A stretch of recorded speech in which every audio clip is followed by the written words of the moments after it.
Every 25 minutes, someone dies from a prescription drug overdose in Indiana. More people abuse prescriptions than cocaine, heroin, and hallucinogens combined. Not only in Indiana, but really across the nation, these painkillers are becoming the newest target in the war on drugs. In part one of a series, News 18 this morning looks at this problem through the eyes of the people it affects the most. At one point in my addiction, I took a $10,000 personal loan for the purchase of Oxycontin. Oxycontin, Opana, hydrocodone. Matt Cook would take whatever he could get his hands on. He's a 34-year-old recovering narcotics addict who has abused prescription drugs for the last 12 years. He says he doesn't remember a lot of that time, but he will tell you drugs came before everything else in his life, even his own family. I'd steal from my own mom to get it, if that was the case. Cook's story may be shocking, but it is not rare. Everyone we talk to for this story, users like Cook, pharmacists, police, doctors, all say prescription pills are a problem spiraling out of control. Amy Schaller-Page runs Home with Hope halfway house in Lafayette. In her 7.5 years there, Home with Hope has helped almost 1,500 people deal with all kinds of addiction, but this problem stands out among the rest. There's been so many people die from overdoses of prescription pain medication and heroin in the last year that it's just alarming.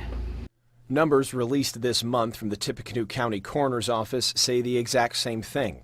In the last 20 years, drug deaths in the county have risen 370%. In the last 10 years, 105 people have died from an accidental drug overdose.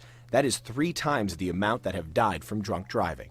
Users are often introduced to these drugs legitimately after something like a fall or a surgery. But if not taken properly, these drugs can start a downward spiral that lasts years.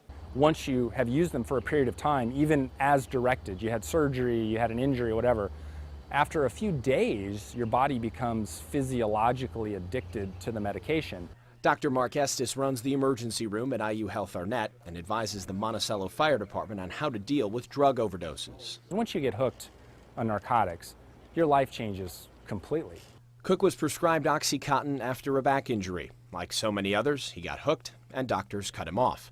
After turning to heroin to combat the withdrawal from the pills, he was legally prescribed methadone, which is often given to heroin addicts. But methadone is also addictive, so Cook got to the point where, for years, no matter what he tried, life without an opioid became impossible. Without it, life's hell. If I didn't have it, it felt like somebody had a hand in my chest, just twisting it like you're hand tightening something. Getting clean is a daily struggle for Cook and so many others, but it's exactly that effort Schaller-Page likes to see before those that are addicted run out of time. You know, I wish there was some magical solution, but it seems to be getting worse. You know, the problem is getting worse, and it's not going to go away unless we do something about it.